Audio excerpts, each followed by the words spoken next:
Well, welcome to this week's midweek devotional. If you want to join with me, we're going to be in Ephesians chapter 5. And we're going to have two kind of things that we're going to pull away from the scriptures today, two take-homes. And one we're going to use as, we're going to just kind of look at what scripture further tells us details on. And then the other one we're going to look at just some kind of applications of what might this look like into our lives. So again, if you want to follow along, Ephesians chapter 5, we're going to start off in verse 15. And we're just going to do a couple of verses here and kind of look at what it is that the Lord would want to share with us this week.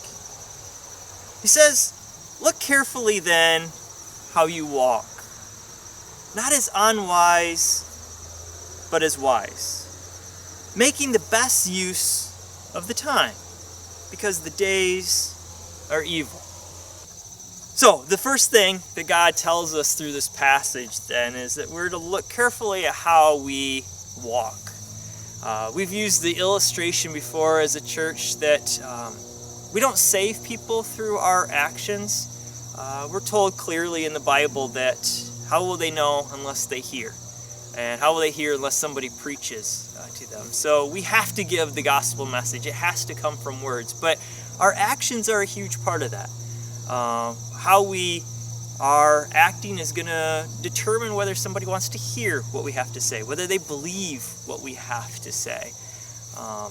And sometimes that's what opens the door to be able to start a conversation.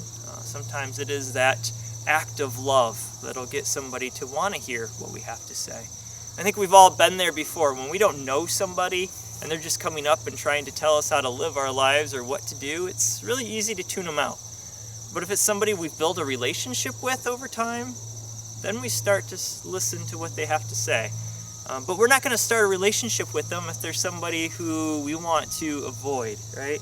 And so we're to be careful on how we walk, because that is going to share our character quality to people, to show them kind of who Christ is, because he's not here physically on this earth, but we are. So we're kind of the visual representation of Christ to the unbeliever and to the believer as well. It's kind of scary stuff, isn't it? But that's not actually our take-home there, but it's an important piece of the puzzle to remember. We're not saved by our works, but our works are still important, right? And James brings that up in his gospel of the importance of, okay, if we really do have faith, then works are going to come alongside of that. So we never want to get that confused as Christians. We're not saying that we have to do these good things in order to be saved. The Bible is very clear that we are saved by the work of Jesus Christ. But our actions come into play because that's what God's asked us to do. And so we try hard. So we watch how we walk, so that way we are a good witness to this world. So we represent what God's kingdom is like. As we say, this on earth for the believer is as close to hell as we're ever going to be. So we're trying to give them the best image we can of what God's kingdom is going to look like, but we're giving them basically the worst representation that there can possibly be. So if you like this here on this earth, just imagine what it's going to be up in heaven is kind of the message through our actions. So look carefully then how you walk, not as unwise, but as wise. This is the first piece I want to look at here. We want to be wise and not unwise. Okay, great advice. Now the question is, how do we do that? How do we walk wise? It's a confusing thing, right? We've talked about this before. There's different perspectives to look at things. We have different opinions, and so what one person thinks is wise, another person thinks is unwise. We have that statement that is used a lot at least in America, of it's common sense. We've talked about before, there's no such thing as common sense. If there really was common sense, then it seems like everybody would have it, right? But we use that phrase a lot. It kind of shows it's wrong. What we classify as common sense is something that I already knew, something I grew up knowing, and so now I expect you to have to have known it too. But if nobody taught them, then how would they ever know? So common sense really isn't a true thing. So what is wisdom then? If we can't use this thing of it's just common knowledge within an individual, what do we determine how do we walk in what is wise. So I want to give you two scriptures. Obviously, we could go into way more than two. But let's look at two of them from the Bible. And they're actually going to come from the same book. We're going to look at both of these from James. The first one is James chapter 1, verse 5. It says this, "If any of you lack wisdom, let him ask God, who gives generously to all without reproach, and it will be given him." So the first one is pretty simple. You want to be wise? Then we're told to ask for it. You have not, we're told in the Bible, because you ask not. I'm trying to make it a habit in my life to every single day ask God for wisdom. God, you know the decisions I'm going to have to make tomorrow and into the future. So please give me the wisdom comes from you, because I recognize I am fallen and I have a flesh nature that is going to want to be prideful and do things that are beneficial to myself. Or for the good of something, but maybe isn't what he wants me to do. And so I need to cry out for wisdom to him, because I recognize that I lack in that. Not because I'm uneducated or that I don't do my research. It's because I'm a human being, and he's a all-knowing, all-powerful God. And so in comparison to him, we all lack wisdom. So why wouldn't we call out to him and say, God, help us with this. You created all things. You know the inner workings of everything. Let me know. I remember working at the parks. There was this guy that was the next thing to a genius if he wasn't a genius. And he wouldn't tell you what to do. He would if you asked, but he'd let you fail there in front of him. And it's kind of a little bit of a representation of God. Sometimes God jumps in and helps us out even when we don't ask. But a lot of times he's sitting there going, I'm here for you. You just got to ask. But if you're not going to ask, I'm going to let you go through this one. So it's always important to cry out to God. If we lack wisdom, which hopefully we all recognize that we do in comparison to him, that we call out to God for that wisdom. And we're blessed by telling that we will get that wisdom then if we call out for it.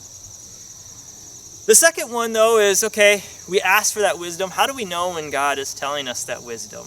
Right? We can sometimes have these great ideas that come into our mind, and we've just prayed about it, and we're like, okay, I think that's from the Lord. And sometimes it is, and sometimes we do the actions, and we're not so sure. Maybe that was not the Lord, right? We're warned in Jeremiah, be careful of our hearts. They can be deceitfully wicked. We can sometimes convince ourselves that something is a great idea. So that can be difficult.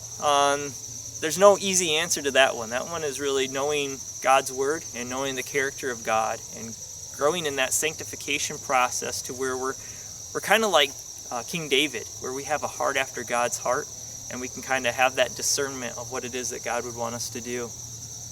But another avenue that sometimes God brings wisdom to us is through the counsel of another, whether it is through a devotional or a message on Sunday morning, or a conversation with another Christian. How do we know when that information is coming to us and that is from the Lord? And again, blessings of God. He didn't leave us trying to navigate that on our own. He's given us a scripture that helps us to navigate that. And that comes from James chapter 3, verses 17 and 18. This is, if you haven't really mark this in your Bible or memorize this verse, I really encourage you to do it, because it's going to help you so much in life, in a world that I heard a person who had a doctorate in philosophy, so obviously he's a little bit biased here, but he says when he first started off in philosophy, opinions were never a part of a discussion. Everybody understood that your opinion really held no ground. It was just that, your opinion.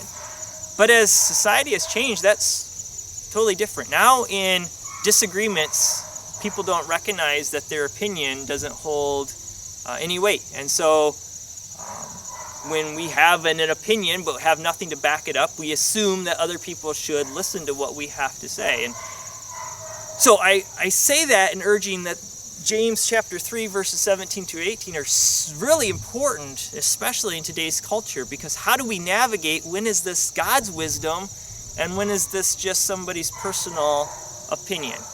And so, what does God give us with that through James? He says, but the wisdom from above is first pure, then peaceable, gentle, open to reason, full of mercy and good fruits, impartial and sincere.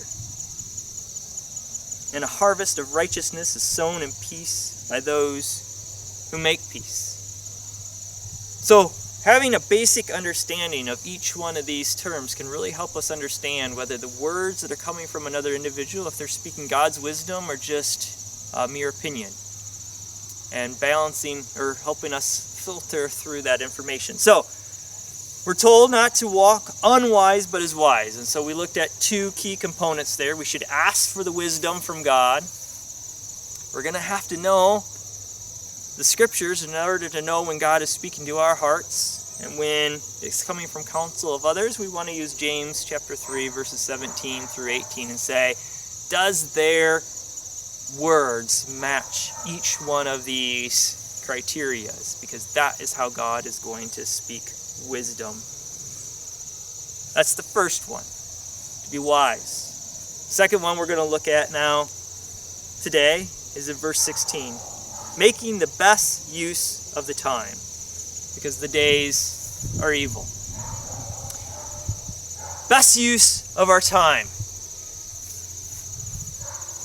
Here's what works for me. It might not work for you. This is not a biblical standard. This is just something that is giving you an idea of how to maybe use the best use of your time.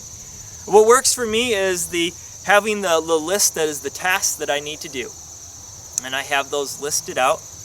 And then I have another list that is of things that are important to do. Well, let me go back with the task to do. I might have the task of I need to pull out the bushes that are next to our house. I want to get those removed. That is a task I have to do. Another list is going to be the important things that I have going on. I have this bill that needs to be paid, and so that goes on the important list. This is an important thing to get done.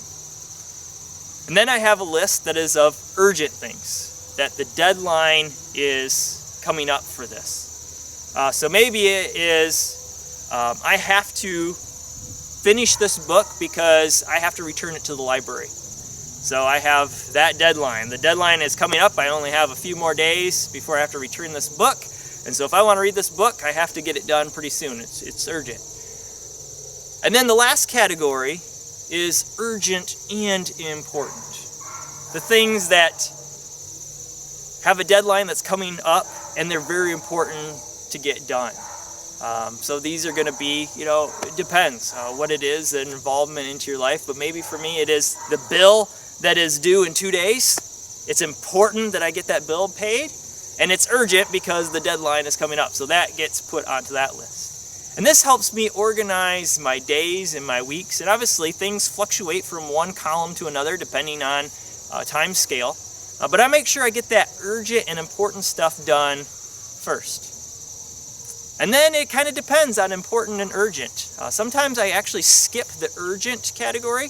Because remember, those weren't important, they're just urgent. So maybe I can take that book back to the library that I didn't read because I didn't have time to. So even though it was urgent, doesn't mean I have to do it. But I had stuff in the important category that, they're important, so they kind of take precedence over it. If they were important and urgent, they would have been on that other category, right? And so I'm going to work through that important category. And then maybe I'm going to try to work through the urgent. And then if I have time left over, then I can hit the tasks. They're just the general things that it's not an important thing to do, and there's really no deadline to do them other than what I create into my own mind. I might have had goals, but it's not a big deal if that goal isn't fulfilled. So that helps me out navigate life. And when life gets busy and we become overwhelmed, there comes a point when we have to stop, right? With something that we're doing, especially if it comes to our jobs.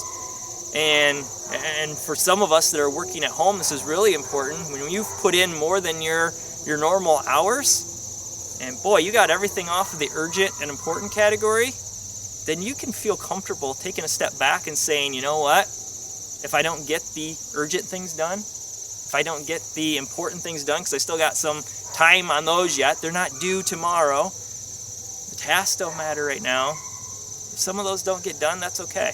And so I can spend time with the family. I can do this or that because I made sure I got the most important things done first. And I can be okay with letting some of that stuff go, because this is the important part of this verse.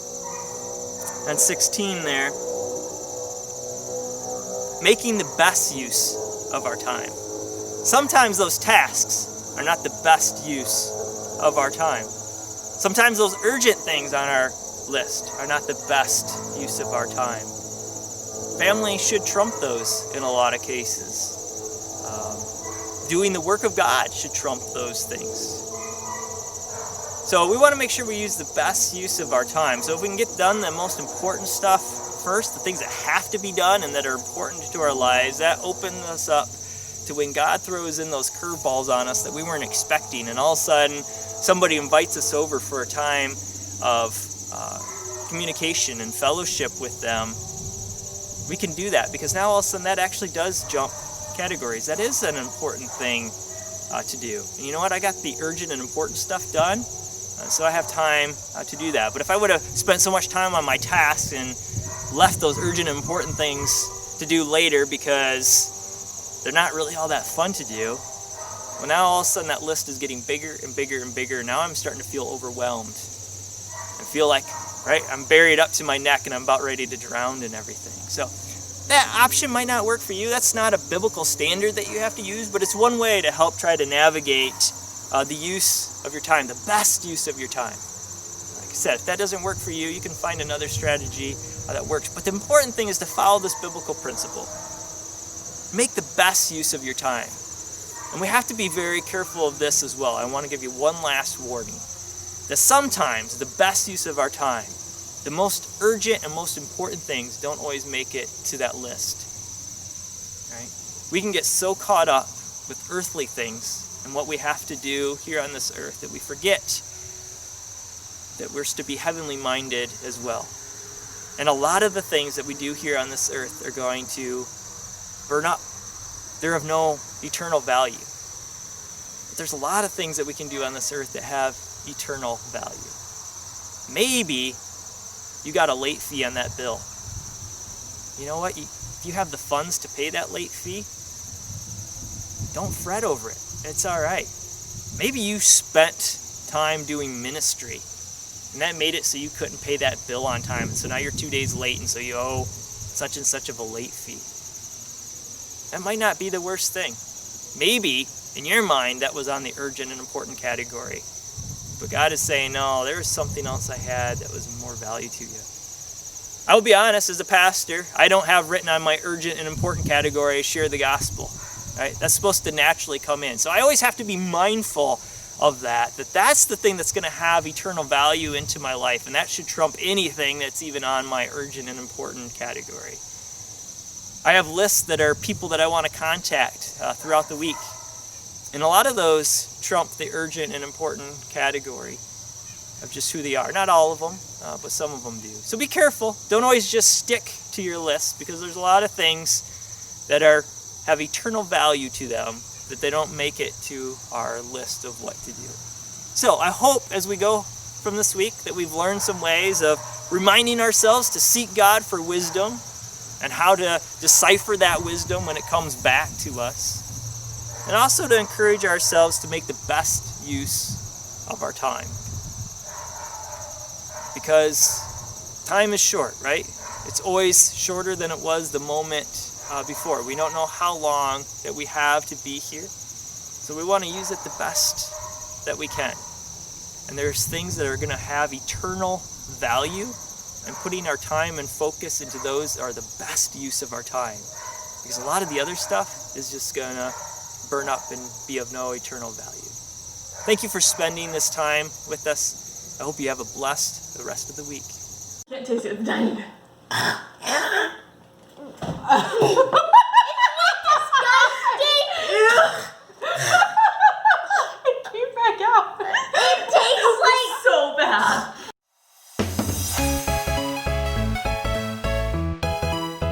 It's absolutely horrible. hot. Oh, yuck. Oh my. Oh. Mom's terrible. How did you not say gross? Gross is just so strong. I think it smells like dishwasher tab. Wow, that is strong. It like hits the nose. Yeah, isn't that weird? And there's that weird tingly thing afterwards. Like a pepper or something. I think it Not tastes... recommended.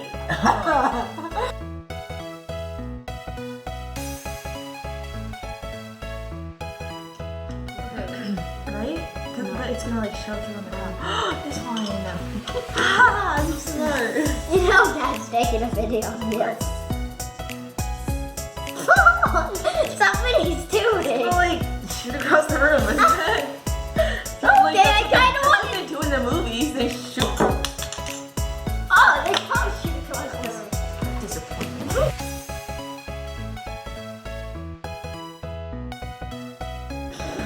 Maybe not on video. It snaps back on? I don't know what I did to that one because it does not look like this. Alright, Torito. Hey, isn't it? I Oh, it don't. does smell. Ooh, it smells like erasers. It smells like pina colada. It smells exactly like pineapple. There's no difference, positively, sure. Tastes like pineapple juice. Exactly. Pineapple juice. That's what it tastes like. Oh, Lord. Yeah, probably. It's It probably. smells like a pina colada popsicle. It tastes funny. We're not gonna trust you. It kind of tastes a little bit like a pina colada.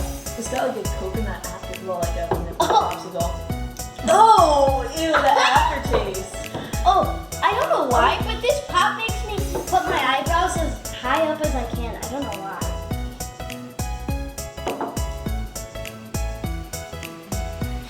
You don't like it, do you?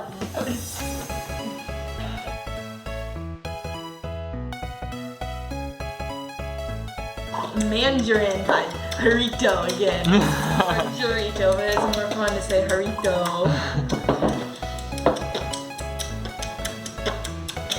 I can't for it. Close up on Julie's That was my first time ever opening one, so. My turn. So let's smell it. Ooh. Oh. Gosh. Oh, it smells like those orange popsicles. That's what it smells like to me. It smells good. Oh, it's strong. It tastes really good. And it tastes like those orange popsicles. It smells like Crush. Yeah, it does. With a hint of puke. Oh, you got my tummy mad. I can't even pick up my glass. Stop it.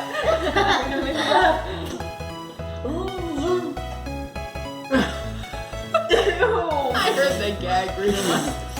Oh, you can't It stop. tastes like that medicine. I don't know which one, but there's Medic. something. I don't know the orange medicine I've ever had. Oh, that's Oh, terrible. that's the cough medicine. Yes. Okay. So I think it smells like a chemical from a car. Oh wait, we got the wrong bottle. I think, at first I was thinking that, like, some kind of fluid, like a antifreeze or something. But then I realized what it is. I think it's that Gojo orange hand cream that I've always hated. So I think it's that, or mothballs. Could be mothballs. Oh, yeah. I agree with Julie. It Not does have a looking hint of forward to puke in it. Puke. I don't like that word. It's Delsum. Yeah, it's definitely Delsum. If you want to know what it tastes like, drink that disgusting cough medicine. Okay. I can't forget Well, at this point, hearing everybody else, I'm really kind of hoping for Delsum taste rather than malt balls or antifreeze. So, No, it's Gojo hand cleaner. oh yeah. That's why I associated it with the car, because it's after you would do what we had. It does have a light flavor for that. Like, I see what you guys How do you know what that tastes like? No, sorry, I diverted back to that Delsum. It's not quite as strong as that stuff. As that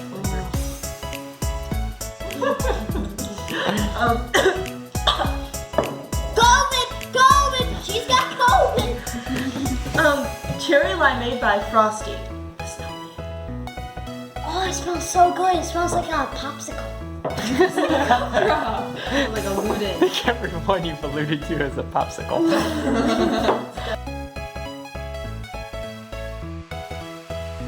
A Tootsie Pop. Or a blow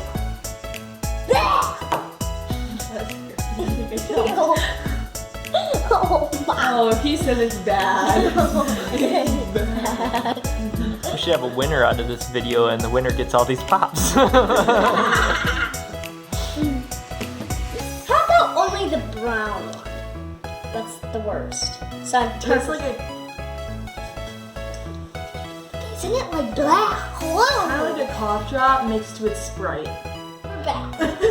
Did you get me? Julie opened the bottle and it sprayed everywhere, and then Mom burst. Yes, we had a pretty good chuckle there. Didn't do that. Yeah. So it's dripping from the Wishing the camera was rolling at that point. I can reenact It's like the moment the water was watermelon done. by Filberts. It smells like a scent I have from my old slime thing. A really disgusting one mixed with Twizzlers. Wait, Corbin, are you sure it smelled like Twizzlers, or did it smell like a popsicle? It did not smell like a popsicle. A Twizzlers popsicle. That baby. I've never had a Twizzlers popsicle. I don't even think they make Twizzlers popsicles. Well, hopefully it tastes like Twizzlers. You can't have Twizzlers, do So that's what Twizzlers taste like. It kind of does taste like Twizzlers. Corbin? My stomach's like just barely hanging on at this point, so I'm getting kind of nervous. It's a good thing though. That felt not good. Let's give it a try. It's the last one.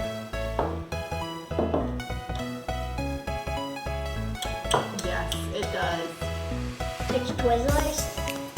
Tastes like Twizzlers. Actually, to me, it tastes more like a peach ring, which is weird because it's watermelon, but it tastes like It a does. peach It kind of tastes like. Wait, it's watermelon. Well, out of all the flavors that you guys gave me a forewarning of, this is the most exciting drink because these flavors that were listed off We should have actually set sound him up edible. for one.